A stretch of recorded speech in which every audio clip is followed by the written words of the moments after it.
Man, good afternoon. Welcome to another episode of All In with Nate. As y'all see, I'm not even in my regular background. I'm not even at home. But I wanted to go ahead and knock it out. Because like I told y'all, I'm tired of talking about these dudes. They have just lost their fourth game in a row. They dropped a heartbreaker in Berlin against the Indianapolis Colts. Another winnable loss. But where do I start with this one? Number one, I don't know how many times I got to do this and say this. You got to get rid of this coaching staff. It's time to go ahead and fire Raheem Morris and fire Zach Robinson. At this point, what are you wasting your time for? You're wasting time by continuously going week after week after week with this group. It's not going to get any better. This is a game where you had no business losing this game. Your defense did enough to win this ball game for you. Jonathan Taylor had an outstanding game. By the way, he's on my fantasy team. So GG's to whoever's playing me in fantasy football because I have Jonathan Taylor on a lot of my teams. But the thing is, he didn't really get activated to that fourth quarter. But even with that being said, your defense did enough for you prior to Jonathan Taylor going off for you to win the game. But number one, when you go 0 of 8, I believe we were 0 of 8 today. You was 1 of 11 last week. You were 0 of 8 today on third down. You're not winning a football game that way. It's not going to happen. And again, there was times we had a strip sack from James Pierce Jr. that Jalen Walker recovered. We went 3 and out. We had an interception. We went 3 and out. We decided not to take a timeout when we had them pinned before the half and made them get a Jesse Bates interception. We didn't even have enough time to try to get points before the half.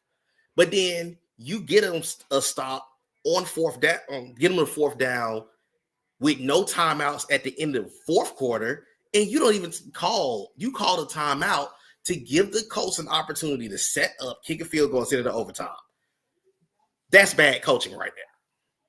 But it's normal. This is stuff that Raheem Morris also does on a regular basis.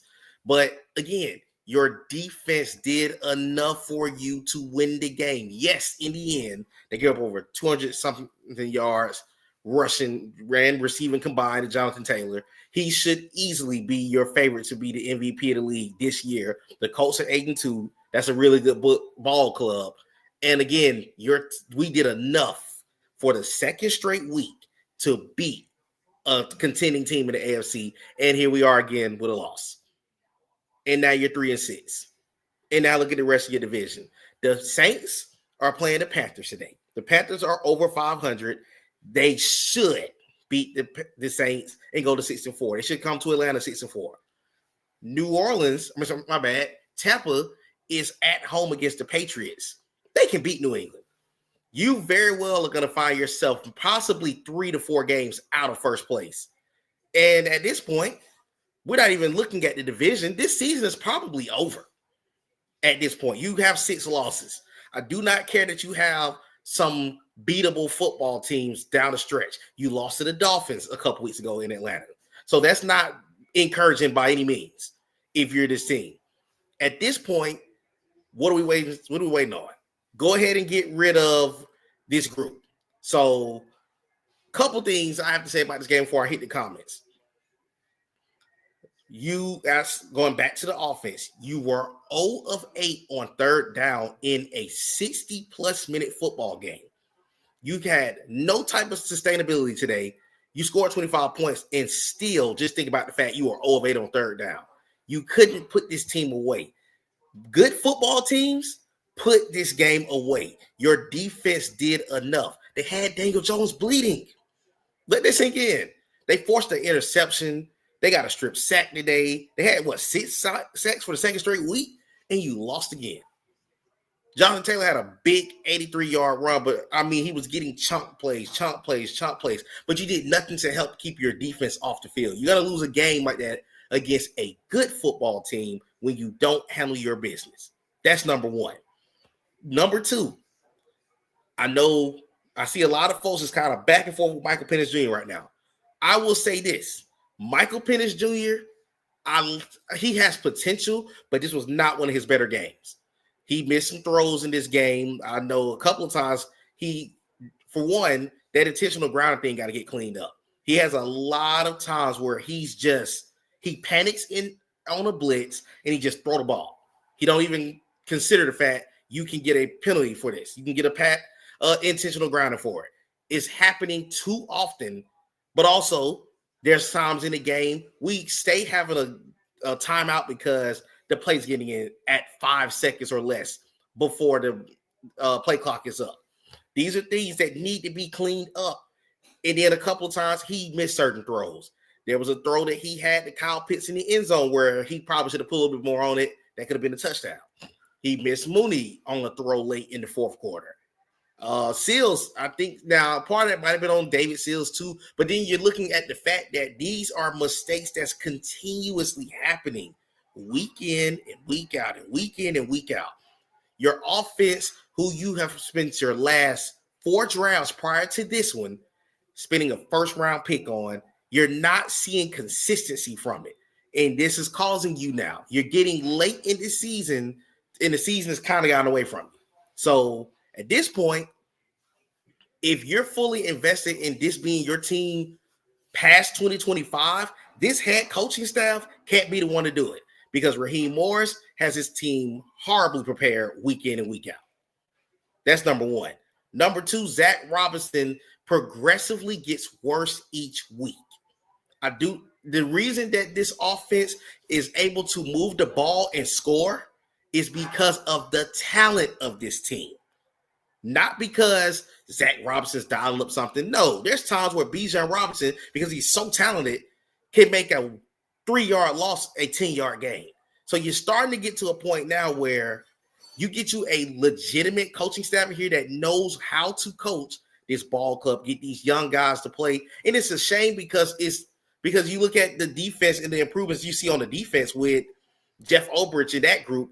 We've been able to get after the quarterback a lot this season. But it doesn't even matter because you're losing games that you should win. So it's getting to a point now where you got to get rid of this group because I have to go ahead and say this season's probably over. You have to win. This was a must win also. So that's why I'm really at a point now where I'm not even looking at the division. You might as well just get away from the division title altogether. Because if you can't win next week, at home against Carolina, who, by the way, Bryce Young is 3-1 against the Falcons over the last 4. You might as well throw the season away. You don't have a first-round pick, so you don't want to take the season away. I mean, I don't have an issue with the fact that you went and gave up your first to go get James Pierce Jr. because I believe him and Jalen Walker both are really solid. They have shown that. But then you look at the situation of the rest of this roster, there's some key needs that needs to be addressed this offseason. But one thing that this group, and it's not just Raheem and company, Arthur Smith and company did the same thing. Between not wanting to play in preseason, all this extra hype crap that you're doing in the offseason, we don't need practice, we know what we got. Yes, you do. Yes, you do. You're having issues week in and week out. There's not been one consistent game I've seen from this team all season. And yes, we've won 3 games, but there was no consistent win. The Buffalo win wasn't a consistent win. We got off to a hot first half start, and the offense stalled in the second half. We just found a way to win. No game this season, I have said, the Falcons have been outstanding from start to finish because they haven't. And this is what happens.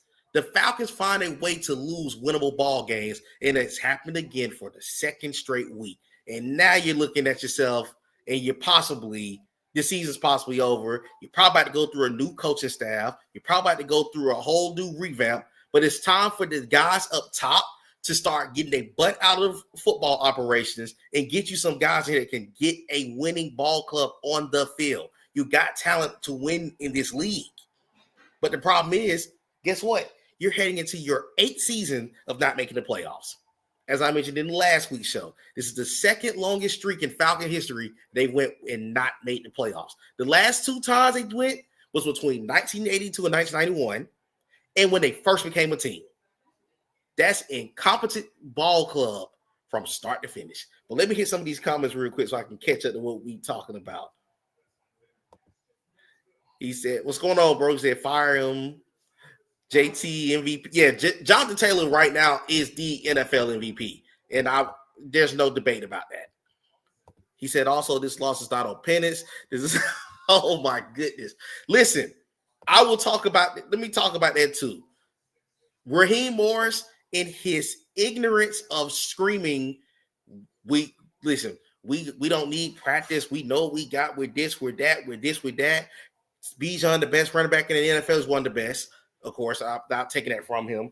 Just the ignorance that they've shown throughout the season of acting as if there was no issues. We're going to clean it up. We're going to get better. We're going to do this. We're going to do that.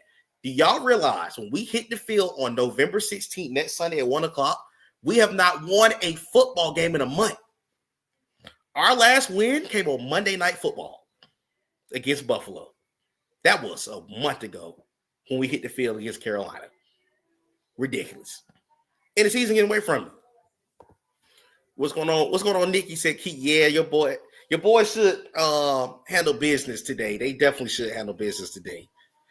And as far as Zach Robinson, not the government name, but no, Zach Robinson definitely needs to be fired at this point. He should have been fired weeks ago.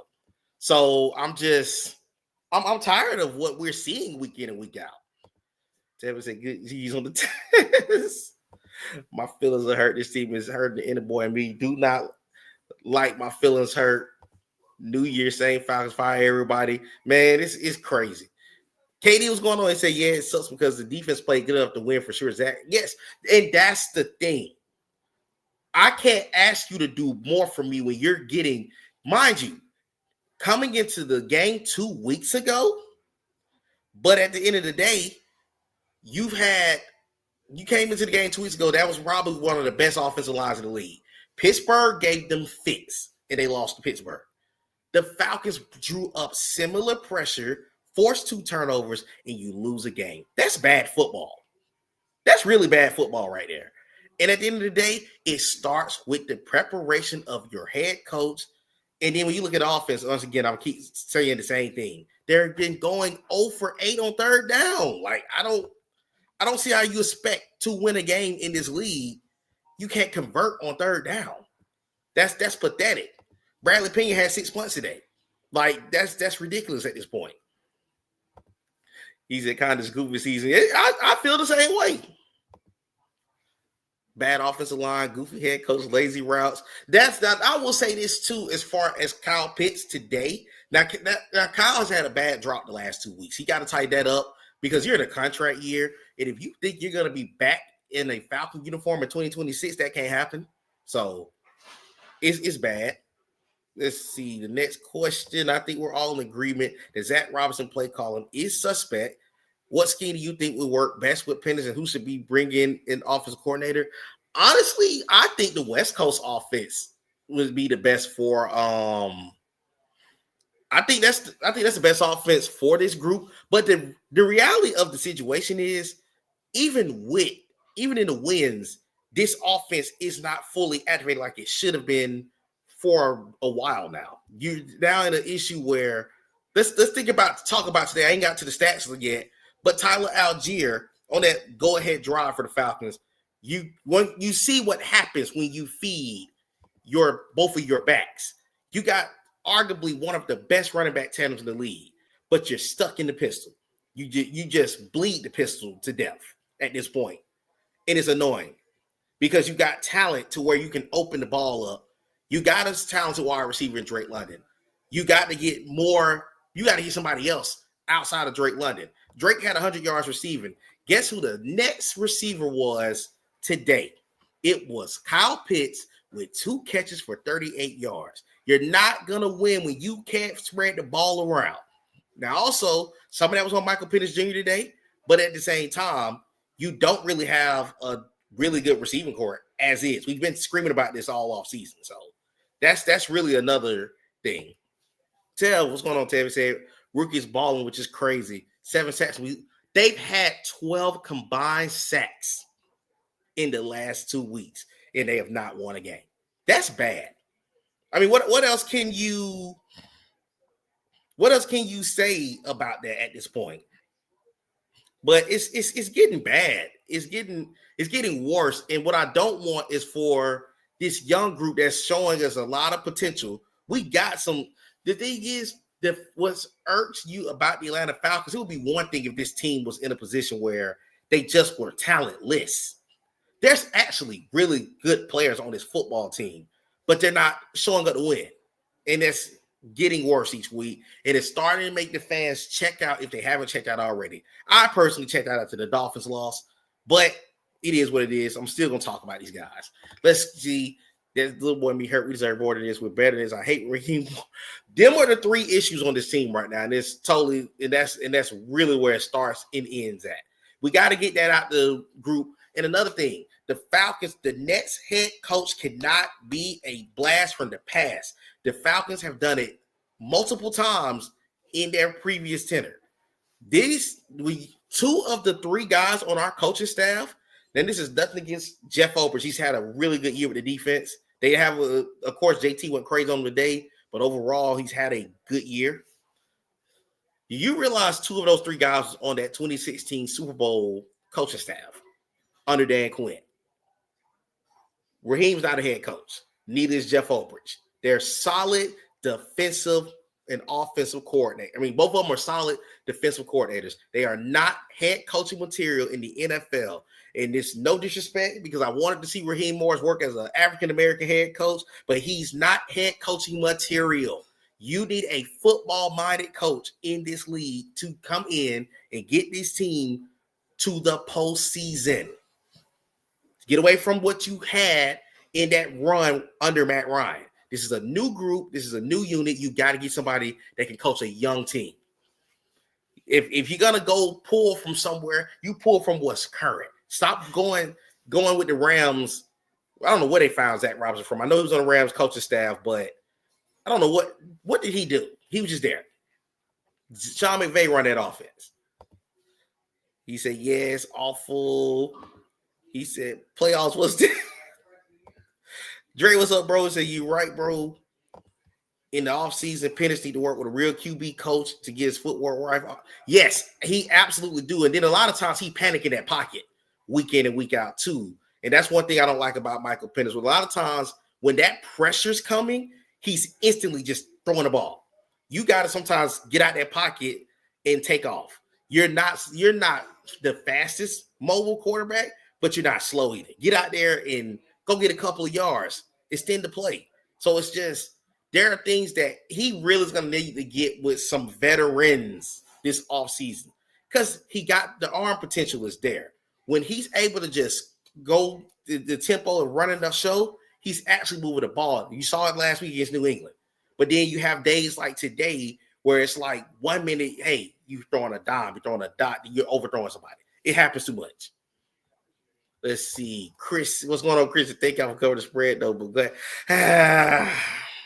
I'm sure you are. I've witnessed bad play call. Yo, yeah. I promise you, that game right there, I would have fired him on the spot. That would have been the end for me. Malik, what's going on, bro? It said special teams were playing real. Listen, that's been an issue we haven't had this season until today. Doolin had an outstanding day setting up some returns. And I can't wait to find out how much it was. So from what I'm seeing, he had 70 yards. Well, him and Abdullah both had a 49 and 50-yard kick return, setting up their team in great position. If you're a special teams guy, which we don't have a good one, Jamal Agnew, I don't know why he's on the team, can set you up at midfield. You're putting your team in position already.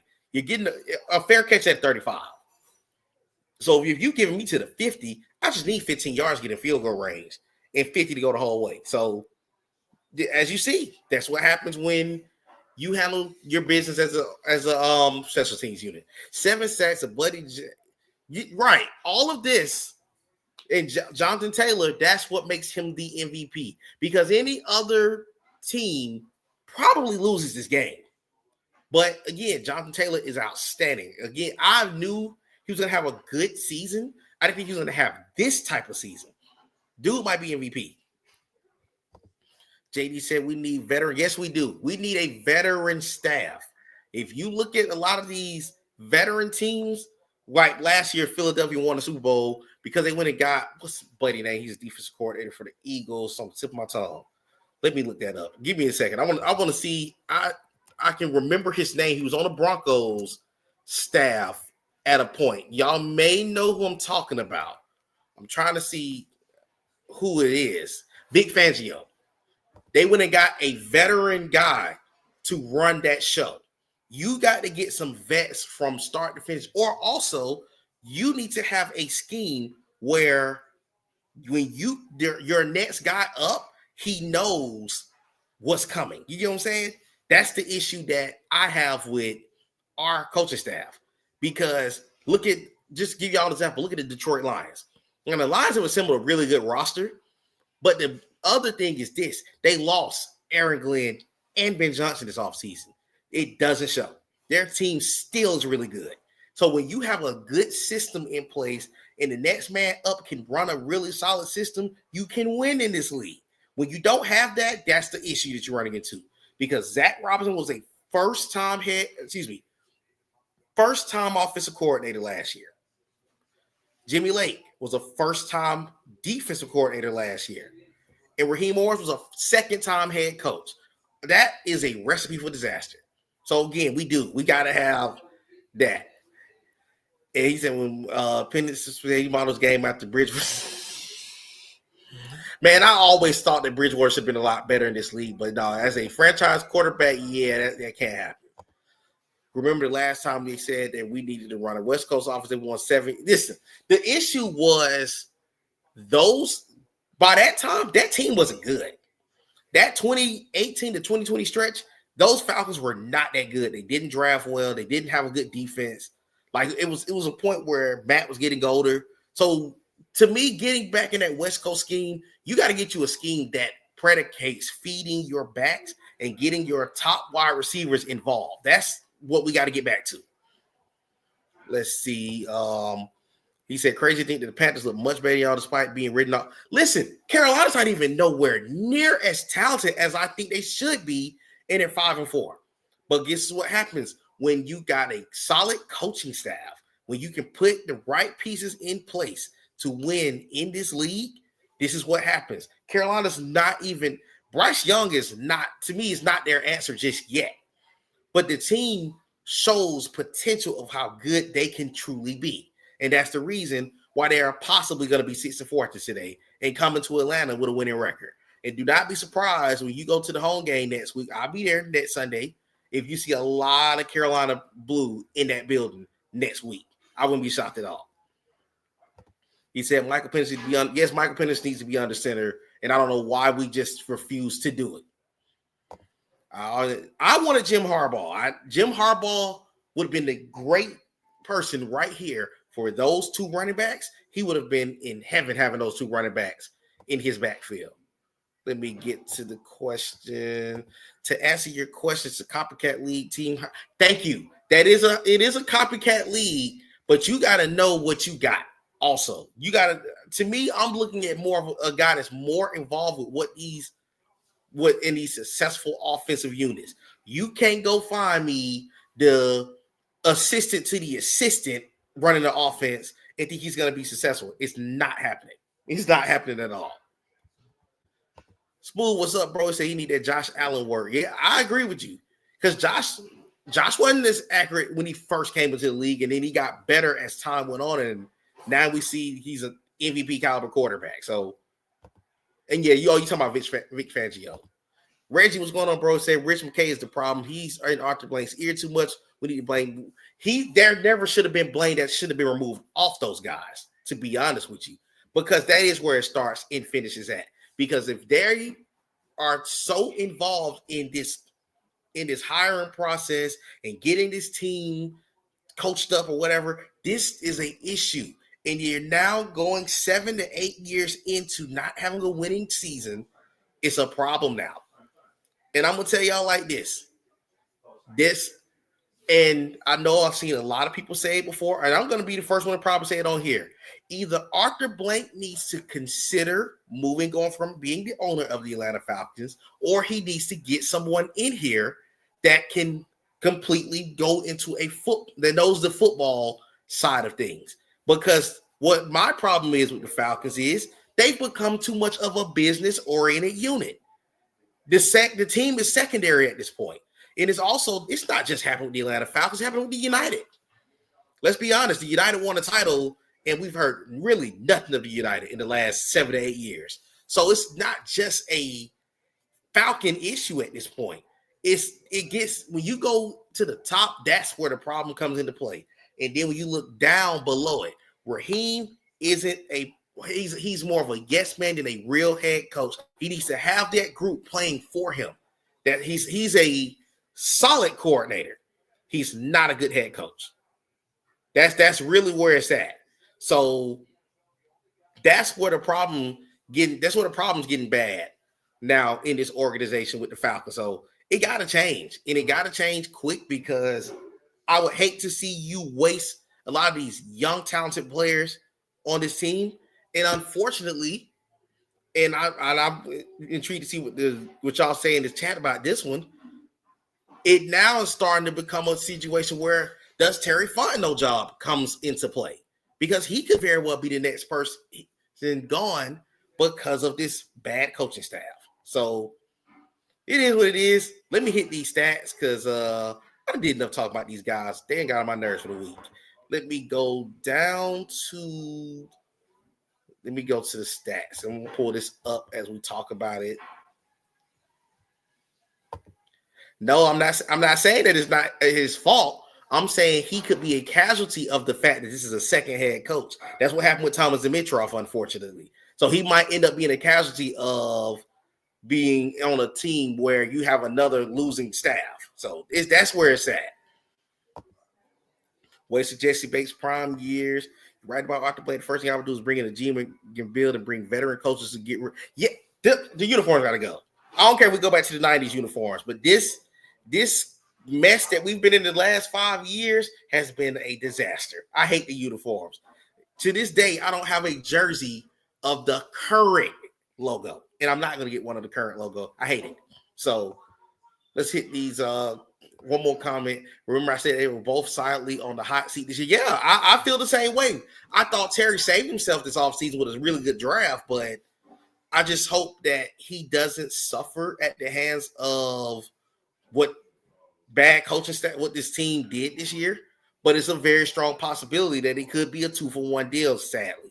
I hope it's not, but it's more likely than it's not likely. But let me get to the stats. I'm going to pull these stats up for y'all. Let me go to the Falcons and Colts. And I appreciate y'all that's tuned in. All right, let me go full screen. Okay. I was looking at some of the stats before I came on, but I'm about to go up to the top. Michael Penix Jr., 12 of 28. That's not good either. He's already below. Now that's one thing that I've heard, and I don't know if y'all have been paying attention to it in a lot of the broadcasts. They've been really talking about the fact that Trevor Lawrence. I was looking at Trevor Lawrence on the screen. I'm sorry, y'all. That Michael Penix Jr. has not came within the percentage of a completion percentage that you need him to be at. I think he has potential to be a really good quarterback in this league, but he needs a full season and a right coaching staff. Look at the guys on the opposite side. Now, we gave Daniel Jones fits today, by the way. Let me go bring this up while I'm talking about him. Had 7 sacks. We got 7 sacks on Daniel Jones. Oh, my God. He said 12 or 28. That boy throwing tornadoes. He's drafted great players, but I don't think he wanted more. So I think right. That's the thing too. You got too many people that's in the building that's having too much to say so over this team right now, and that's where I hope he doesn't suffer behind that, because he's really did a good job this last draft. But as I was saying, Michael Penix accuracy got to get a lot better. The league average is 63%. That's nowhere near it. I'm here to tell you that's nowhere near it. And he got sacked 3 times a day. Daniel Jones, 19 of 26, 255, 1 touchdown, he threw an interception. He got sacked 7 times. That's a credit to his defense for getting at him today. But then let's go down to the rushing, the battle of the top running backs. Now, statistically, This was not a bad day at the office for the Falcons rushing attack. Truthfully, it wasn't. Because you got both of them involved. Tyler had the 2 rushing touchdowns today. Bijan had 84 yards rushing. Jonathan freaking Taylor. You might as well go ahead and give him the offensive player of the week, the NFL player of the week. He's clearly going to be in front for the MVP race if the Colts continue. 32 carries for 244 and 3 touchdowns. He had an 83-yard rushing touchdown, but let's be honest here. He was averaging close to 8 to 10 yards a carry before that big run. He just really broke off that big run. Daniel Jones had 7 to 53 rushing himself. We weren't containing really well, but that goes back to the fact that we need linebackers. The linebacker room is really not that good. Now let's get to the receiving room. As I said, Drake London 6 for 104 and touchdown off of 8 targets. Had a good day at the office. Kyle Pitts had 5 targets, 2 for 38, no touchdowns today. Mooney had 8 targets. He had 1 completion. He dropped a couple of passes and Pennis overshot him a couple of times. We got to really get a wide receiver this offseason. We got to really get 2 wide receivers this offseason. We don't have a slot receiver. We don't have a true number 2. They got to get that this offseason. Charlie Warner had a catch.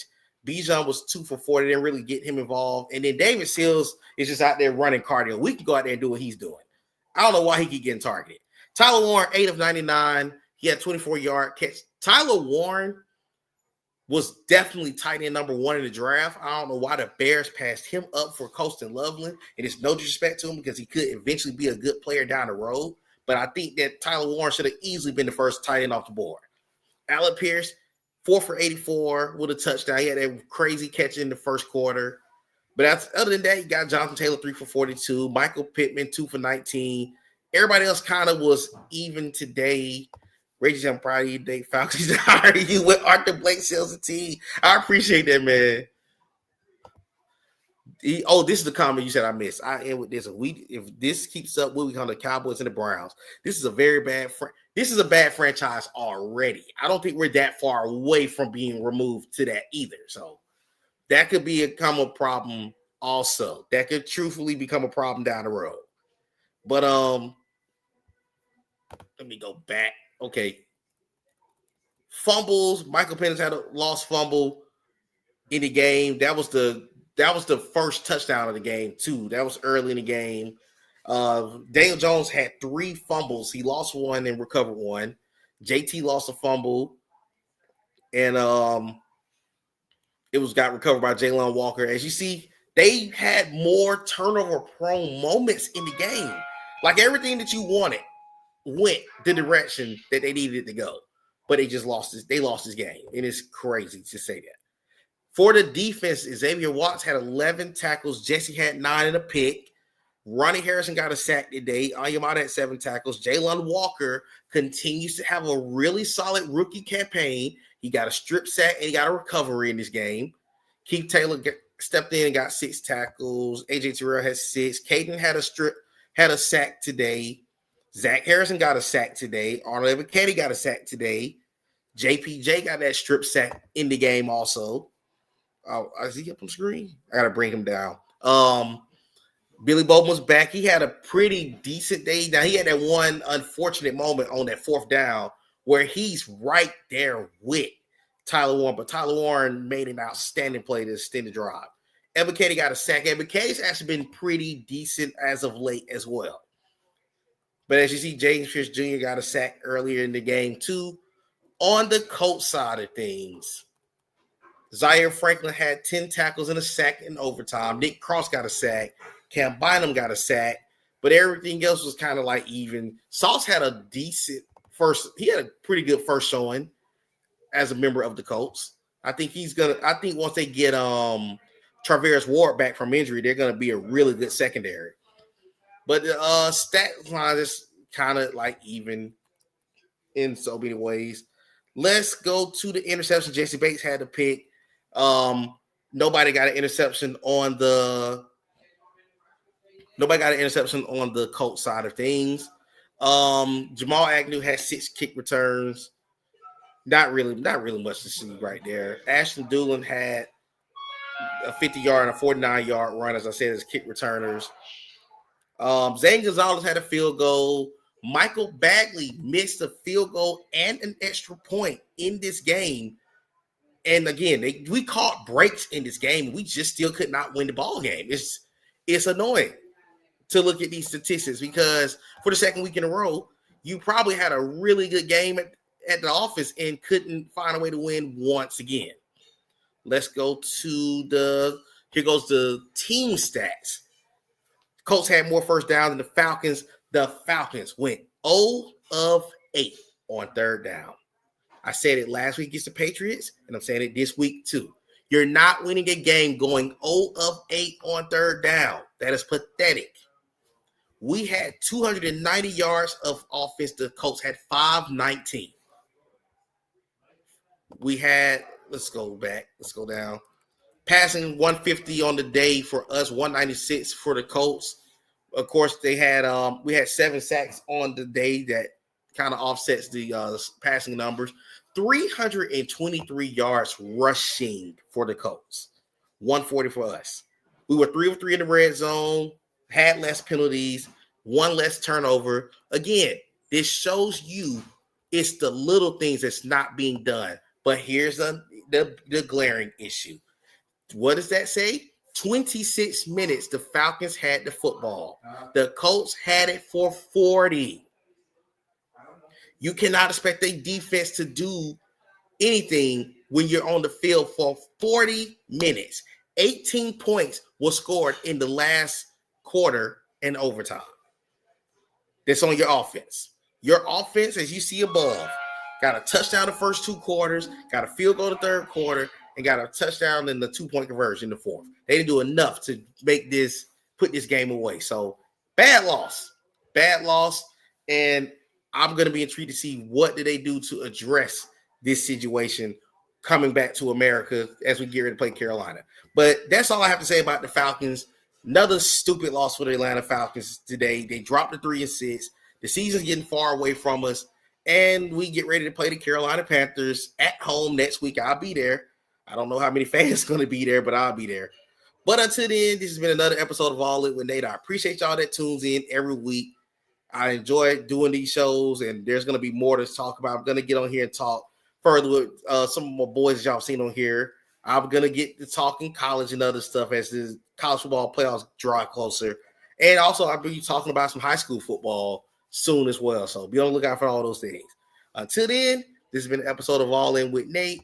Y'all enjoy your football Sunday. I'm about to go watch these other games and not worry about the Atlanta Falcons no more after I cut this stream. Have a good day.